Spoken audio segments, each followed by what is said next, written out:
मेरे को बचपन से डॉक्टर ही बनना था, लेकिन एक साइड में होता है ना कि अगर ये नहीं बने तो ये। आपका प्लान भी है सिंगर? पढ़ाई में मैं मतलब बचपन से ही अच्छी थी, तो उस टाइम तो टेक्नोलॉजी का इतना था ही नहीं, उससे पहले कभी फ़ोन यूज़ नहीं किया था। मेरी मम्मी की डेथ हो गई थी यूट्रस कैंसर की वजह से जब मैं 7 साल की थी। तो मुझे एक मन में ये था कि शायद मम्मी को उतना अच्छा डॉक्टर नहीं मिल पाया जितना मिलना चाहिए था, तो तब से मुझे ये था कि मुझे डॉक्टरी फील्ड में ही जाना है। फिर ये था कि मतलब टीचर्स पे ब्लाइंड ट्रस्ट था, उसके बाद मुझे कभी ऐसा लगा नहीं कि टीचर जो बोल रहे हैं वो नहीं होगा। पर ये कितनी अच्छी चीज़ है ना कि आपका बेस्ट परफॉर्मेंस आपका नीट का पेपर ही मतलब था। मेरे को एक्सपेक्टेशन नहीं थी 690 की, लेकिन इतना मेरे को एक्सपेक्ट नहीं था। मेरे को 650 655 था एक्सपेक्टेड। जय हिंद, मेरा नाम है अलक पांडे और आज मेरे साथ हैं नीट 2023 की टॉपर छात्रा मानसी जैन। मानसी वीएमएमसी में एडमिशन ले चुकी हैं, एमबीबीएस करने जा रही हैं और नीट 2023 में इनके 690 नंबर आए। फिजिक्स वाला के लक्ष्य नीट बैच और उसके पूर्व अर्जुना नीट बैच में ये छात्रा थी और इसी के जरिए हमसे इनका परिचय हुआ। मानसी की कहानी बहुत ही मोटिवेटिंग है, आइए इनकी कहानी हम लोग इन्हीं से सुनते हैं। सबसे पहले बहुत बहुत बधाई हो। Thank you sir. कैसा लग रहा है? On the top of the world. On the top of the world. VMC जाने का सपना था, ऐसा था? नहीं, सपना तो ऐसा कोई ड्रीम कॉलेज नहीं था, ये था दिल्ली का कॉलेज मिल जाए। दिल्ली का कॉलेज मिल जाए क्योंकि आप दिल्ली के रहने वाले हो। हाँ। यही वजह थी। शुरू से कहानी शुरू करते हैं। तो आपका जन्म कहाँ पे हुआ? दिल्ली में ही हुआ था। दिल्ली में हुआ। घर में कौन कौन है? घर में पापा हैं, दादी, चाचा चाची और एक बड़ी बहन, एक छोटा भाई।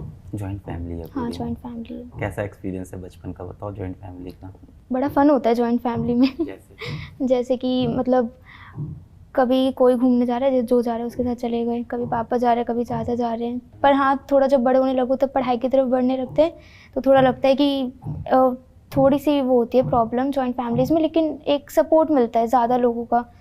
सही बात है। आजकल क्या होता है कि घर पे 1 या 2 बच्चे होते हैं। पहले के ज़माने में तो बहुत जॉइंट फैमिली होती थी और बड़ा मज़ा आता था कि शाम को टाइम हो गया खेलने का तो सब साथ में खेलने चले गए। और जैसा आप बता रहे हो कि पापा घुमाने ले जा रहे हैं तो चाचा के ऊपर लटक लिए, चलो चाचा घुमा लाओ। वापस चलते हैं। स्कूलिंग कहाँ से हुई? दिल्ली से ही थी। स्कूल घर के पास था, दूर था, कहाँ था? पहले जब 8th 9th क्लास तक मेरे घर से थोड़ा सा दूर था, फिर उसके बाद हम शिफ्ट हो गए थे दिल्ली में कहीं और, तब फिर घर के काफ़ी नज़दीक है मेरा स्कूल। आप कैसे थे जब बच्चे थे? तो पढ़ाई में कैसे थे? पढ़ाई को छोड़ के और क्या करते थे? पढ़ाई में मैं मतलब बचपन से ही अच्छी थी, तो पढ़ाई के अलावा मुझे बचपन में तो जैसे स्पीच वगैरह का था, वोकल में मेरे को सिंगिंग का, स्पीच का, इन सब का काफ़ी शौक़ रहा है बचपन में। Debate competition, speech competition, poem recitation Hindi में? हाँ, मोस्टली हिंदी में। और गायकी का भी? सिंगिंग, गायकी का भी? हाँ। गाते हो आप अभी भी? अभी तो उतना नहीं, अब तो बचपन में गाते थे। अभी तो गला भी खराब। यहाँ आके 2 बच्चों ने बोला था कि वो ट्यूशन पढ़ाते हैं, मैंने उनसे पढ़वाया है। तुमने अभी क्या बोला है तुम्हें पता है? तुम गाना गाते हो। बाद में सुनाऊंगी। अभी गला रेडी नहीं है। कुछ हो जाए, कोई 2 लाइन कहीं भी जो आपकी फेवरेट हो, जो मोटिवेट कर दे लोगों को, या ऐसे भी चलेगा। मैंने घर के पापा वाला काम कर दिया ना। बेटा अंकल को गाना गा के सुनाओ। गाती हूँ। कुछ पाने की हो आस आस, कोई अरमा हो जो खास खास, आशाएं आशाएं हर कोशिश में हो बार बार, कर दरियाओं को आर पार, आशाएं आशाएं कुछ ऐसा करके देखा जो खुश हो जाए खुदा, आशाएं खिले दिल की, उम्मीदें हंसे दिल की, अब मुश्किल नहीं कुछ भी, नहीं कुछ भी। जनरली मैं बच्चों को पिक्चर देखने के लिए बोलता नहीं हूँ, फिल्म देखने के लिए, पर ये फिल्म देखनी चाहिए बच्चों को। देखी है आपने? नहीं। इकबाल मूवी का ये गाना है। तो इकबाल में एक भारतीय क्रिकेटर की कहानी दिखाई है। श्रेयस तलपड़े जी ने मेन रोल निभाया है, मेन हीरो बने हैं और हीरो वाला काम भी किया है। तो वो श्रेयस तलपड़े जी मूवी के अंदर बोल नहीं सकते और सुन नहीं सकते और उनका सपना है भारतीय क्रिकेट टीम में बॉलर बनने का। और गांव के एकदम बच्चे हैं और गरीबी में गांव में क्रिकेट बॉल से प्रैक्टिस करते हैं और वहाँ प्रैक्टिस करने के लिए उनके पास फील्डर नहीं है गांव में, तो भैंसों से फील्डिंग कराते हैं अपनी। और अपनी भैंसों का नाम भारतीय क्रिकेटर के नाम पे दिया। एक भैंस को कपिल देव को बोला है, एक भैंस का नाम ज़हीर खान, इस तरह से। और उस मूवी में इतना अच्छा किरदार निभाया है उनके गुरु ने। उनके गुरु बने हैं नसरुद्दीन शाह साहब, और वो आते हैं इस गूंगे बहरे बच्चे को ट्रेन करते हैं और इसको लेके जाते हैं। उसमें बड़ा अच्छा उन्होंने एक लाइन बोली है नसरुद्दीन शाह साहब ने, क्योंकि ये शेष तलपड़े जी सेलेक्ट नहीं होते, इनका नाम इकबाल है, तो ये सेलेक्ट नहीं हो पा रहे हैं किसी कंपटीशन के अंदर। तो वो उनको खूब देर तक लाइन बोलते हैं, मोटिवेट करते हैं, एक्शन से समझाते हैं, क्योंकि वो गूंगे बहरे। फिर कहते हैं कि एक शिक्षक का काम क्या है, ऐसी ही कुछ टेढ़ी मेढ़ी बातें कर दो जिससे आपका छात्र मोटिवेट हो जाए, बस बातों में मीनिंग हो ना हो इससे फ़र्क नहीं पड़ता है। बड़ी प्यारी लाइन। और एक चीज़ और होती है कि अंत में जाके उन्हें लगता है उनका भारतीय टीम में सिलेक्शन नहीं हुआ, तो उनका शिक्षक फिर उनसे बोलते हैं कि अब क्या करेगा, तो खुद बोलता है कोई बात नहीं, अगली बार फिर से ट्राई करूँगा। बड़ी मोटिवेटिंग स्टोरी है, अगर आप लोग पास समय हो तो ज़रूर देखें। ये गाना आपने कब सुना? प्रिपरेशन के टाइम पे समाप्ति मैम के मुँह से सुना था। क्या बात है, धन्यवाद हूँ मैं समाप्ति मैम के, इतना बेहतरीन गाना बच्चों को सिखाया। बहुत मोटिवेटिंग है ये सॉन्ग अपने आप में, बहुत ज़्यादा, मतलब गूज़ बम्स आ रहे हैं, भी बोलते मतलब अभी गा के भी। हाँ, एक ये हो गया, एक वो हो गया, लक्ष्य जो है तेरा हाल हाल पाना, ये सब बहुत गाने बहुत मोटिवेटिंग है। कब तक चला ये सिंगिंग का? सिंगिंग का ज़्यादा नहीं, 8 तक था। फिर उसके बाद स्कूल से वर्क एक्सपीरियंस हटा दिया था कि उसमें होता है ना, आप अपनी पसंद के उसमें चले जाओ एक्टिविटी में। फिर उसके बाद 9 से कुछ था नहीं एक्टिविटी का। कितनी बार ऐसा ख्याल आया कि सिंगर बनना चाहिए? बचपन में नहीं, मेरे को बचपन से डॉक्टर ही बनना था, लेकिन एक साइड में होता है ना कि अगर ये नहीं बने तो ये।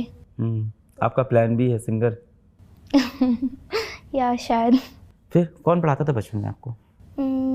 फर्स्ट तक थोड़ा बहुत मम्मी पढ़ा देती थी, फिर उसके बाद सेकंड से ट्यूशन लगवा ली थी। सेकंड क्लास से? 10th में कैसे थे पढ़ने में आप? सब ऑनलाइन हो गया था, तो ऑनलाइन में तो अडेप्ट करने में काफ़ी प्रॉब्लम थी स्टार्टिंग में। ये वर्ष कौन सा है जब आपने 10th किया? 2 साल पहले, 2021, कोविड आया था 2020 कोविड वाला वर्ष। हाँ, तब पहली बार ऑनलाइन एक तो जंप करना काफ़ी डिफ़िकल्ट था, वो मेरे को अडेप्ट करने में काफ़ी टाइम लगा था। ये भी नहीं पता था टीचर ने पीपीटी भेजी उससे आवाज़ भी आती है क्या। उस टाइम तो टेक्नोलॉजी का इतना था ही नहीं, उससे पहले कभी फ़ोन यूज़ नहीं किया था। तो उसके बाद फिर 10th में ना थोड़ा ग्रैब करने में टाइम लगा, फिर एंड तक होते होते हो गया था। मतलब फिर ऑनलाइन में इतना कंफर्टेबल हो गया था कि ऑफलाइन जाने का मन नहीं करता था। फिर उसके बाद क्लास 11th आया। और डॉक्टर बनने का कब सोचा था आपने? बचपन से। क्यों? मेरी मम्मी की डेथ हो गई थी यूट्रस कैंसर की वजह से, जब मैं 7 साल की थी, 2nd क्लास। तो मुझे एक मन में ये था कि शायद मम्मी को उतना अच्छा डॉक्टर नहीं मिल पाया जितना मिलना चाहिए था, टाइम पे गाइडेंस नहीं मिली। तो तब से मुझे ये था कि मुझे डॉक्टरी फील्ड में ही जाना है। आई एम सॉरी, मुझे नहीं पता था। अभी आपने शुरू में बताया था मतलब आप मुझे। मम्मी नींद आती है। उस टाइम सोच लिया था डॉक्टर बनना है जब आप 7 साल के थे तब? फिर मन से वो बात गई नहीं कभी फिर बनना है? फिर 11th में आए, फिर लगा कि नीट की कोचिंग करनी है, सब पता चला होगा। कब पता चला नीट का एग्ज़ाम भी देना है, ये सब कब? 10th में। मेरी सिस्टर 11th में थी, तो वो रिसर्च करती रहती थी क्योंकि उसे तो देना था फिर नीट का एग्ज़ाम, तो वो मुझे बताती थी। मैंने खुद से कभी रिसर्च नहीं की, वही रिसर्च करके उसने मेरे को सब कुछ बता दिया था। और आप फिजिक्स वाला कैसे जानते थे? पहले से जानते थे? मेरी सिस्टर पढ़ती थी 11th में, आपकी के वीडियोस देखती थी ऑनलाइन PW के। तो मेरी सिस्टर भी CBSE कोचिंग से पढ़ रही थी, उसने 12th का कोई बैच नहीं था। कोचिंग क्या होता है? बोर्ड की कोचिंग? हाँ, बोर्ड की कोचिंग। हाँ, तो फिर मैंने उससे बोला तो लक्ष्य बैच ज्वाइन कर। मैंने पहले उससे ज्वाइन करवाया, फिर कह रही अच्छा है, फिर मैंने ज्वाइन करा अर्जुना बैच। फिर मैंने पढ़ के देखा, पहले सिर्फ फिज़िक्स पढ़ी थी, कब बायो और केमिस्ट्री आसान होती है मैं खुद कर लूँगी। फिर ये था कि मतलब टीचर्स पे ब्लाइंड ट्रस्ट था। उसके बाद मुझे कभी ऐसा लगा नहीं कि टीचर जो बोल रहे हैं वो नहीं होगा। अच्छा, पर एक सवाल है, स्कूल जा रहे थे? हाँ। और ट्यूशन क्लासेस जाते थे बोर्ड के? हाँ। और यहाँ कोचिंग, समय कैसे मैनेज हो रहा था? मुश्किल तो बहुत था। एक तो 11th में जब थी तब तीनों चीज़ें थी मेरे पास। तो 11th में स्कूल की क्लास साइड पे चला दी और अपना उस टाइम पे लेक्चर देख लिया। ऑनलाइन चल रही थी इससे? हाँ, ऑनलाइन चल रही थी, बच गए, कोविड टाइम था। आपके प्रिंसिपल सुन सकते हैं ये? अब क्या TC मिल गया? अब ठीक है, हो गया। तो ऐसे हो जाता था, मतलब मैनेज थोड़ा डिफ़िकल्ट तो होता था, तो पर ये कि ज़्यादा टाइम थोड़ा निकालना पड़ता था, मैक्सिमम टाइम पढ़ना पड़ता था, ये है। कितने नंबर आ रहे थे तब आपके टेस्ट में उस समय? जब मैंने देना स्टार्ट किया था मेरे 600 प्लस आ जाते थे, 650 तक लगभग 11th में। तो एक बार मेरा नाम भी आया था वो टॉप उसमें। अच्छा। एक ही बार आया था। ऐसे आते थे कभी 680 690 11th क्लास में आ रहे थे? नहीं आ रहे थे? 12th में पहले टेस्ट में आए थे 685। उसके बाद घटते ही चले गए थे। आपके फिजिक्स वाला में कभी किसी टेस्ट में 690 आए थे? यानी आपका जो बेस्ट परफॉर्मेंस था वो नीट में जाके निकला। हाँ। किसी लकी हो आप? नहीं बोलो कितना हार्ड वर्क है सर मेरा। लकी नहीं हूँ मैं। पर ये कितनी अच्छी चीज़ है ना कि आपका बेस्ट परफॉर्मेंस आपका नीट का पेपर ही था। मतलब मेरे को एक्सपेक्टेशन नहीं थी 690 की। 11th में भी नहीं, 12th में भी नहीं, नीट से एक दिन पहले भी नहीं। वो 690 आ गए, लेकिन इतना मेरे को एक्सपेक्ट नहीं था। मेरे को 650 655 था एक्सपेक्टेड। जो सबसे कम उम्मीद करता है ऊपर वाला उसको सबसे ज़्यादा देता है। जो सबसे कम मांगता है ऊपर वाला उसकी झोली भर देता है, और जो लालची होता है उसे ऊपर वाला कहीं कुछ नहीं देता है। जेईई भी दिया था आपने? मेंस दिया था।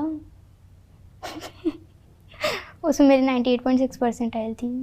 फिर क्या जेईई इसलिए देता था क्योंकि फर्स्ट जब सेशन था तो मैंने कहा नीट का होगा नहीं होगा तो जेईई तो निकाल लो, एक सीट तो बचे। तो इसलिए मैंने जेईई दे दिया था। और फिर तो जब नीट हो गया तो नीट के बाद सीयूईटी था, फिर मैंने सीयूईटी नहीं दिया क्योंकि नीट हो जाएगा। तो जेईई के साथ आपने बेवफाई कर दी पूरी तरह से। पहले उसको उम्मीद दी कि मैं तुम्हारे लिए तैयारी कर रही हूँ। मैंने सर किसी के लिए सीट छोड़ दी ना, अच्छी बात। ओह, ये सोच है आपकी, क्या बात है। मैंने कहा नवंबर आ गए और एग्ज़ाम भी पास है, अब क्यों मार्क्स इतने जा रहे हैं। पहले तो चलो ज़्यादा नहीं, 650 प्लस नहीं, 600 प्लस तो आ ही रहे थे, तो फिर तब डर लगा था। फिर उसके बाद मैंने टेस्ट जो है ना 1-2 टेस्ट स्किप भी किए थे शायद। किस लिए? वो सिलेबस नहीं हो पा रहा था मेरा ना, वो थोड़ा बहुत सिलेबस जैसे रह जाता है बीच में 1-2 चैप्टर, किसी रीज़न से कुछ इशू हो गया था तो मेरा वो वहाँ पे थोड़ा सा बैकलॉग हो गया था, बट बाद में कवर कर लिया था। बताओ ना कैसे कवर करते हैं और कैसे मोटिवेशन आता है, क्या रीज़न रह गया था बताओ। बच्चे सुनना चाहते हैं कि क्या होता है, उनके साथ भी होता है, वो कवर नहीं कर पाता है इंसान। अक्सर क्या होता है कि एक बार अगर हमारा कुछ छूट गया तो हम वापस उसे कवर नहीं कर पाते, फिर अपने आप को लगातार कोसते रहते हैं कि मैं पढ़ नहीं पाया, मैं कर नहीं पाया, न टेस्ट दे रहे हैं।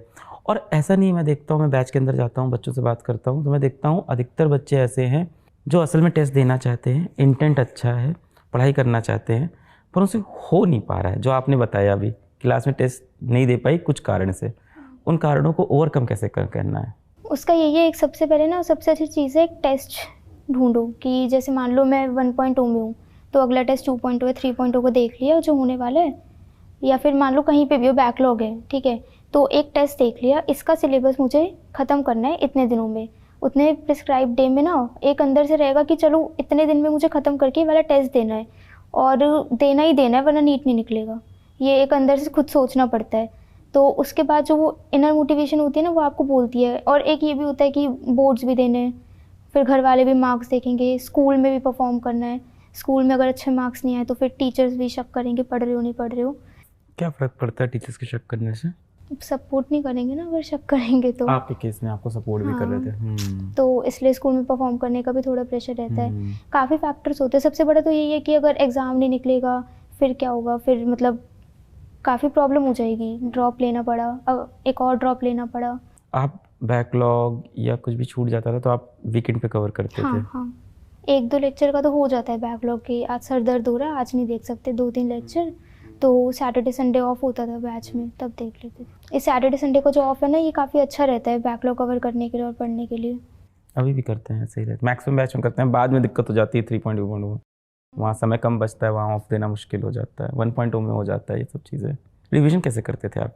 रिवीजन का सब्जेक्ट वाइज अलग अलग है। बताओ। जैसे फिज़िक्स में तो ये था शॉर्ट नोट्स में चैप्टर के साथ साथ बना लेती थी, तो जब चैप्टर ख़त्म हुआ तो रोज़ एक तो ये फ्री टाइम में 5 मिनट 10 मिनट लगता है, 1-2 पेज के शॉर्ट नोट्स होते हैं रिवाइज़ करने में, तो शॉर्ट नोट्स तो रोज़ ही रिवाइज़ कर सकते हैं। और कभी कभी जब ऐसा फिर उसके बाद क्वेश्चंस कर लिए सर के नोट्स के, उससे ज़्यादा कुछ करने की ज़रूरत नहीं होती। और मेरा एक ये था कि जैसे डीपी भी कर रही हूँ रोज़, तो उसमें जैसे 10 में से 1-2 क्वेश्चन ऐसे होते हैं जो पहली बार में नहीं बनते, उन्हें मैं एक डायरी में लिखती थी और वीकेंड्स पे ना दोबारा सॉल्व करती थी। तो ऐसे मैंने काफ़ी टाइम तक किया था 12th में, फिर बाद में टाइम नहीं मिलता। और फिज़िक्स में तो ऐसे कि पहले नोट्स, फिर शॉर्ट नोट्स, फिर उसके बाद क्वेश्चंस, फिर एक टाइम ऐसा आएगा शॉर्ट नोट्स करने की ज़रूरत होती है मैक्सिमम, मतलब फॉर्मूले बेस्ड ही आता है। नीट में तो बहुत ज़्यादा कोई डीप कंसेप्चुअल पूछते नहीं है। केमिस्ट्री में, इनऑर्गेनिक केमिस्ट्री में थोड़ा वही है, थ्योरी बेस्ड ज़्यादा है, तो उसे मैंने ऐसे किया था कि जैसे ग्रुप पीरियोडिक टेबल में ग्रुप वाइज, ग्रुप 15, 16, 17, 18, 13, 14 एक पेज पे सारे ग्रुप्स लिख लिए थे। अब ना लिखने से एक तो याद हो जाता है, मैक्सिमम स्टूडेंट्स को लिखने से याद होता है, तो एक बार उसे लिख लिया एनसीईआरटी पढ़ते हुए और वही पेज बार बार पढ़ते रहो, उससे ना दिमाग में इमेज बन जाती है। तो ये काफ़ी हेल्पफुल था इनऑर्गेनिक के लिए। फिजिकल केमिस्ट्री में अगेन फार्मूलाज, तो फार्मूला शीट साथ साथ बना ली चैप्टर के और उसके बाद फिर उसी को रिवाइज़ करा। ऑर्गेनिक में तो अमित महाजन से डांट लगा देते थे अगर रिवाइज़ करके ना हो, तो उसमें तो रिवाइज़ करना ही पड़ता था। पहुंचना यही था। मिले अभी आपके सीनियर्स भी जो आए हुए हैं आज उनसे? अभी नहीं मिले, मिलूंगी इसके बाद। पिज़्ज़ा खा रहे हैं उन लोग साइड में। शिट। आपको भी मिल जाएगा। मिठाई लाए हैं क्या बच्चे के लिए? पहले मिठाई खाओ यार। Thank you sir. Do you have any special message for all the aspirants out there जो सेलेक्ट नहीं हो पाए इस साल? सबसे पहले तो मतलब उन्हें कंसिस्टेंसी अपनी बिल्कुल भी लूज़ नहीं करनी। अगर इस साल सिलेक्ट हुई कोई बात नहीं, बहुत बच्चे होते हैं सेकंड थर्ड अटेम्प्ट में सिलेक्ट हो जाते हैं, आप भी हो जाओगे, but hard work and consistency ये कभी लूज़ नहीं करनी। मोटिवेशन डीमोटिवेशन सब चलता रहता है, कंट्रोवर्सी चलती रहती है, उसमें नहीं उलझना बिल्कुल भी। आजकल काफ़ी लोग उलझे हुए हैं जैसे, तो वो सब हर साल चलता है, इन सब में अपना टाइम वेस्ट नहीं करना। और बहुत बढ़िया, एकदम सही बात की इन्होंने। देखिए इसरो ने भी गिव अप नहीं किया। सही बात। चंद्रयान 2 के बाद चंद्रयान 3 पे आ गए और हो गया सॉफ्ट लैंड कर ही दिया हम लोग ने। तो यार सोचो, जब करोड़ों के प्रोजेक्ट फेल हो जाते हैं या सक्सेसफुल नहीं होते, तब वो रो भी दिए थे, कितना दिल टूटा था, पर कमबैक तो मारा ना इसरो ने। भारत के हो तुम भी, कमबैक मारो। बहुत अच्छा लगा मानसी आप आए, हम लोग से बात किए। वीडियो देखने के लिए बहुत बहुत धन्यवाद। फिर मिलेंगे एक नए वीडियो में। जय हिंद।